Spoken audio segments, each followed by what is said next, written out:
Have joining us online from Michigan in the United States, Professor Cynthia Chestek. We're very glad. It's a pity you couldn't join us in person today, but we're very happy that you could join us online. So please. All right, so I'm really sorry that I can't come in person. I was going to come, and then at the very last minute, I realized that my passport had expired during this COVID pandemic. So I hope you all can see my movies, and I'm very sorry I'm not there in person. Today, I'm going to talk about motor control. So my lab at the University of Michigan focuses on motor neuroprosthetics. And because of the excellent team of surgeons that I work with, we are able in my lab to use lots of different signal sources to try to control prosthetic hands and electrical stimulation. So we work with brain, nerves, and muscles, and I'm going to talk about a little bit of each today. But I mostly want to talk about our ongoing clinical trial in nerve-controlled prosthetic hands. So Empire Strikes Back came out in 1980, and that was an example of, our hopes and dreams for nerve-based control. Obviously, it was a bidirectional interface, but, there was some very impressive motor control on that hand. So why don't we have this? It's a simple enough idea to go into the nerves and get the signal. And as you just heard about, there's a ton of challenges in getting wires into nerves. You have a massive scarring problem, and also the physics is just really unfavorable, right? You're trying to record from axons, which are these tiny, tiny, extremely well insulated wires. And it's just, even if you have an electrode in there, it's very hard to see anything. And in fact, it was so hard to actually get a good recording signal from a nerve that my collaborators in plastic surgery, led by Paul Sedurna, found a way instead to take a nerve and turn it into a muscle. So we call this the regenerative peripheral nerve interface. And, after doing a lot of work in animals, we've recently moved to humans. I guess not so recently anymore. But how this technique works is the surgeon can divide down the nerve into branches that are about the right size to have the graft attached. And there's a small muscle graft that comes from the same person that gets wrapped around the nerve. And then it's small enough that, the nerve stays alive during this, the muscle stays alive during this process. So the nerve grows in and the muscle amplifies the signal of that nerve. So I want to, highlight similarities and differences for a second here from targeted muscle reinnervation. So like that technique, we are also using reinnervation to amplify a nerve signal. Unlike that technique, if you do this with RPNIs, the nerve doesn't have to be moved. You don't have to cut a healthy nerve, and you don't have to, do microsurgery to attach a nerve to another nerve. So we think it's a similar, or it's a much easier procedure than targeted muscle reinnervation. And as you see, it works pretty well. So surgery picture on the next page. So again, after animal experiments, we progressed to humans, and this is one of the more complex surgeries that Dr. Sedurna did. You can see this person has 9 of these grafts. And in this particular case, the nerves are severed above the elbow. And so you would not expect to have access to finger muscles. And I should point out, there is a really natural synergy here between this technique and osseointegration, where you get signals through the skin at the transhumeral level, but we have the capacity to create finger muscles at that level, which is important for getting intuitive control of the hand. So we've talked with Max in great detail about how cool that will be. But just to show you what we've done, the easiest way to see it is under ultrasound. So in this participant, he had not been able to feel his fingers move for 15 years. And after the surgery, a few months later, he said he felt his fingers give. And then suddenly he felt like he could move them much more than before. And if we look at that under ultrasound, on right off of the median nerve, there is a little, tiny football of muscle that contracts when he moves his thumb. And so that was really promising.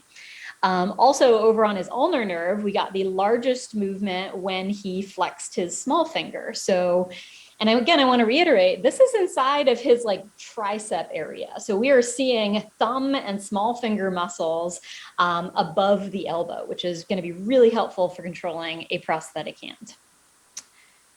So first we did a bunch of acute recordings. People came into the lab and we sort of temporarily put wires in to record and verify we were getting signal.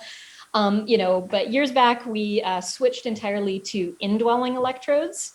And we are very grateful to 3 study participants, one just recently who volunteered to have this surgery and have these bipolar electrodes placed both into the RPNI grafts and also into residual musculature. So you can see one of our participants on the right, she has these tiny wires that go through the skin.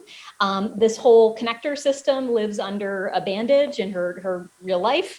And she comes into the lab and we, keep everything very clean, but we hook her up. Right now, it's fortunately to a cart full of equipment, but then these signals route back and control the prosthetic hand. All right, so again, we're getting a combination of RPNI signals and existing muscles. So I'm going to try to highlight, what we're getting from the RPNIs and what we're getting from the existing muscles, since all 3 of our participants right now have transradial amputations. So we would expect them to have a fair amount of motor activity available for fingers. So on the top here, you have extrinsic muscles on the top and the bottom, and the 3 RPNIs in the middle.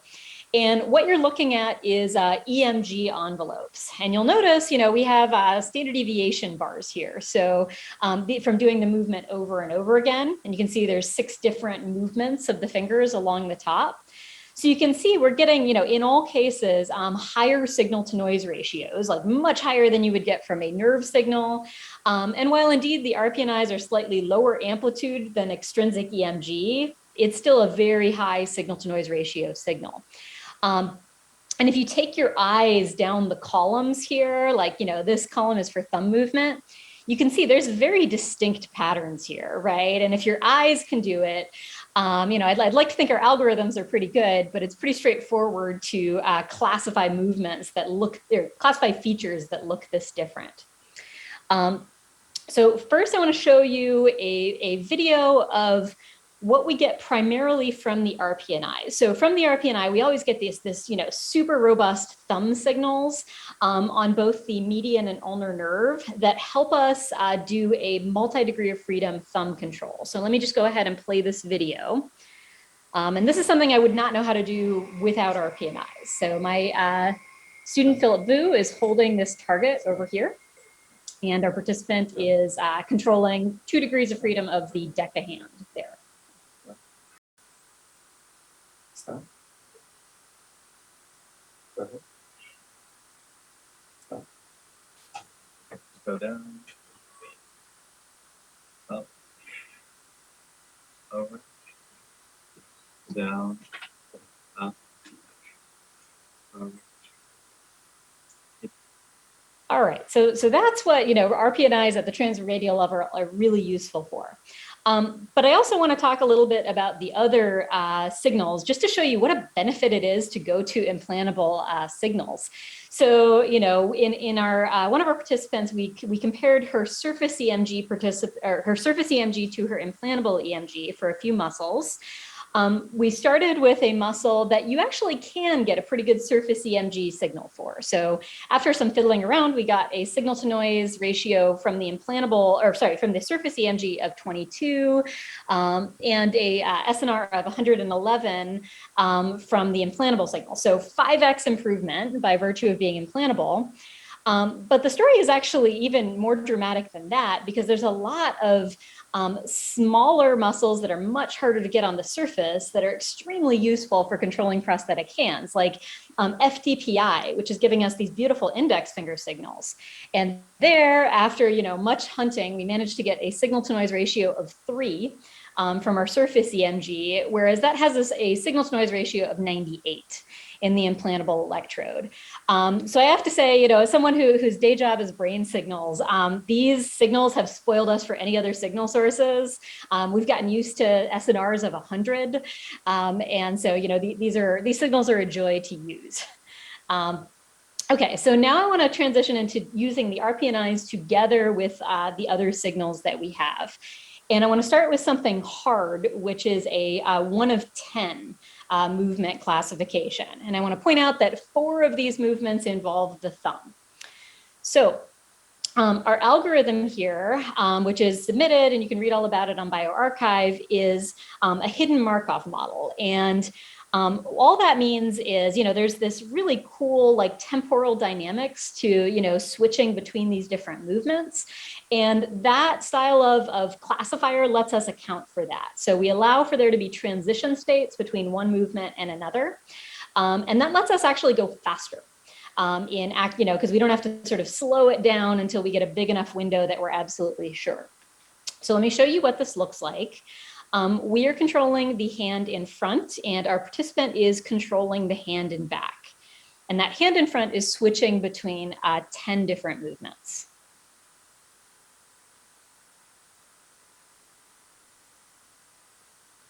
And I hope you can see it's moving pretty quickly. So, and we have to do these experiments in animation so you can actually sort of measure how fast it is. And also, our prosthetic hands are state of the art, but they can't do all of these 10 different movements. Okay, so to quantify this in 2 participants, we did have lower percent correct with our second participant, but a 1 of 10 on a per 50 millisecond basis is 93% correct in one participant and 80% correct in our other participant. And it's pretty fast. So the online latency is 160 milliseconds in one participant, 340 milliseconds in our other participant. So again, I told you this is hard. So 10 movements is very hard. These error rates are not really practical for using all 10 of these movements, even if we had a prosthetic hand to do it with. So in practice, what we do, if they're actually wearing their hand and controlling objects, is a more reduced set that is, in fact, what the prosthetic hand can do. So rest, fist, pinch, point. We left abduction in here just, because it was working really well. And this is where we start to get, 99, 96% accuracy and very fast responsive movement times. All right. So obviously it's important to make sure that this works in lots of different postures. And that's very challenging. You only train, for example, we always train our decoders on the table. And I should tell you, as a rule, we generally don't retrain. We have not published that yet, but when one of our participants walks into the lab, we use our parameters from often months previously. So we're going to show whether or not that works very soon. But we had our other participant try moving all of these grasps at 8 different hand postures. So again, in the upper left is how we train our decoders, and it's it's on the table, 99% accurate on these rest, fist, pinch, and point. And then as long as we're in the workspace, you can sort of see these 6 postures over here. Within the workspace, we have still really high accuracy, right? And where we start to develop errors is behind the back. So that one's kind of exotic, 88%. And if she tries to reach up over her head, then we start to pick up some errors in the decoder. All right, and so what we're doing now is trying to sort of progress to multi-grasp tasks. I'm just going to show you the SHAP test where, they're supposed to do a point for the button press, a fist for the large objects, and then a pinch for the, you can see there's a little credit card-like object there. I'm showing you the fastest trial where the slowest trial was about twice as long. And here's our other participant. Though note she's using a different prosthetic hand. So we're very grateful to all of the companies that have given us prosthetic hands. This one is light enough for her to use. It was donated by OSER, and it's the lightest hand available. So she was unfortunately not able to lift the DECA hand, which is a very heavy hand. But this one does go a little bit slower than that very heavy hand. And I should say now we're sort of transitioning to, we're doing, the Keurig version, which is a coffee maker of that task, where we're trying to switch between all the different grasps and show, whether or not she can do that faster with our grasp classifier. All right, so I want to take the last part of this talk here to talk about brain-machine interfaces. And let me start by playing a video. This video, so now we've transitioned away from amputation. We are not thinking about doing this in people with amputations. We're thinking about spinal cord injury and things like that. But we've already heard about the Utah array. And my lab puts Utah arrays in primary motor cortex to try to decode finger movements. And so I want to start with an older video. And this is from Stanford. It's from 2016. But honestly, brain-machine interfaces were working about this well roundabouts 2010, right? So this is a monkey. The Utah array is controlling that white cursor. And if you have a monkey typing, you got to have the monkey type Shakespeare. So, when I was starting my own lab at the University of Michigan, I was thinking about this in the context of brain-machine interfaces for cursor control being very close to solved, right? You can get these very high data rates. And so, I always get questions about the sort of flood of investment in this space. I don't think it is definitely warranted. These are working much better than people think they are. And so in my lab, we decided that we were going to focus on individuated finger movements, since, this is the next step after getting really good endpoint control over, an object in 2D or 3D space. So we built a rig for monkeys to learn how to do very controlled finger movements. So our typical task in the lab, we have a monkey that has a manipulandum, and we have they have a little door on the manipulandum for index finger and another for middle ring small finger. And they learn how to acquire simultaneous targets with those two, a finger and a finger group. And they never see their real hand. So, they see this animated monkey hand where there's a target for each finger. We implant Utah arrays in primary motor cortex. We record the brain activity. We learn the relationship between the brain activity and the finger movements. And then we, quote unquote, go online. So, brain activity starts directly controlling the animated monkey hand. And if we've done our job well, the monkey doesn't know that there's anything different. He just sort of keeps doing his task, except now he's using brain activity. The algorithm here, what I'm going to show you in this movie, is still a Kalman filter, right? Which was first introduced by Michael Black's lab in 2004. But there's been a lot of sort of customization of Kalman filters to make them work really well for brain-machine interfaces specifically. So here, and let me show you, the algorithm here is called a ReFIT Kalman filter. Not going to go through some of the signal processing that also makes it work better, but it's in my student Sam Nason's previous paper. But what you're seeing here on the left is the monkey doing the task with his real hand. This video always likes to stop on me. So this is the monkey's task. So, those three middle ring small fingers are linked together. The targets can move together or separately. And you can see the monkey does a pretty good job of, using simultaneous movement to acquire those targets. And in the right here, we're doing this with brain control. The Utah array is directly driving through our bank of computers and algorithms, the animated monkey hand here.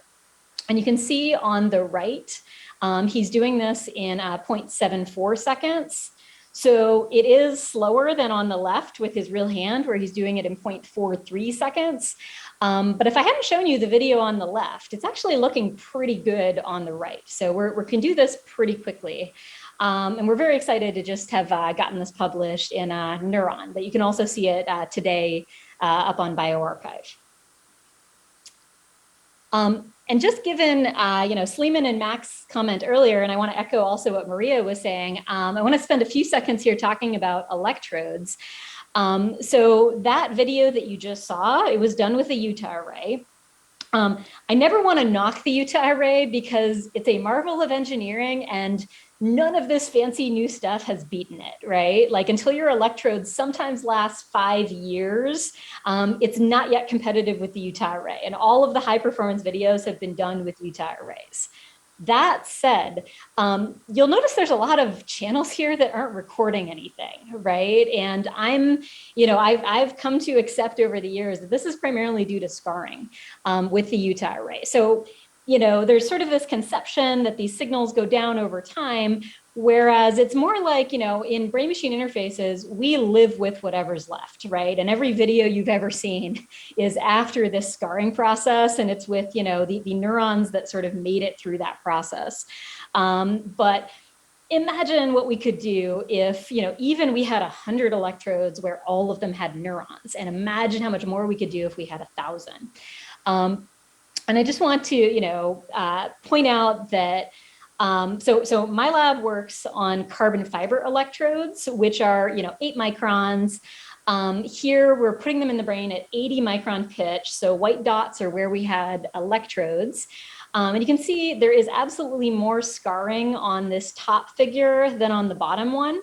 But the neuron density is actually indistinguishable, right? So, and as Maria talked about, and as you're probably aware from other labs, there's a lot of people working on, making these electrodes better. We understand how to do it. And I think the sort of, subcellular microelectrode revolution is coming. Eventually, these very, very small electrodes, I think, are going to make their way out into medical use. And it's going to be very exciting for everybody involved. So I just want to thank my funding sources. I didn't talk much about carbon fiber electrodes today, but I talked about the regenerative peripheral nerve interfaces, and these funding streams are from left to right in terms of our work. I also want to thank my lab who put up with a really odd year this past year, but we somehow managed to get our research done. And it's such a privilege to stand up here and present all of the wonderful work that my students have done. So with that, I would be happy to take any questions.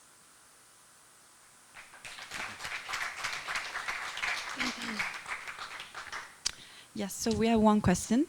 Are users changing their underlying control signals when operating over the head, for example, modulating wrist impedance, or something different is going on here? I'm sorry, can you repeat the very first part of that question? I think it was about the prosthetic hand, because I heard wrist impedance. Yes, are users changing their underlying control signals when operating over the head? I guess raising the head? Yes. Raising the, I'm interpreting the question, raising the arm or something like that. No, actually, so we never ask our participants to do anything other than, move your finger, right? So there's, these are using sort of the existing intuitive control signals in all cases. The above the head, our participant actually has limited shoulder mobility. So we always argue whether to, whether that panel is accurate because she just has a really hard time lifting her hand over her head anyway. But in all of those panels, it's just, she's imagining moving her fingers, except that she has her arm in a different position. Thanks a lot, Cindy, for taking the time to participate in this conference, and hope we can see you soon in a conference, hopefully in the coming months. Thanks. Thank you.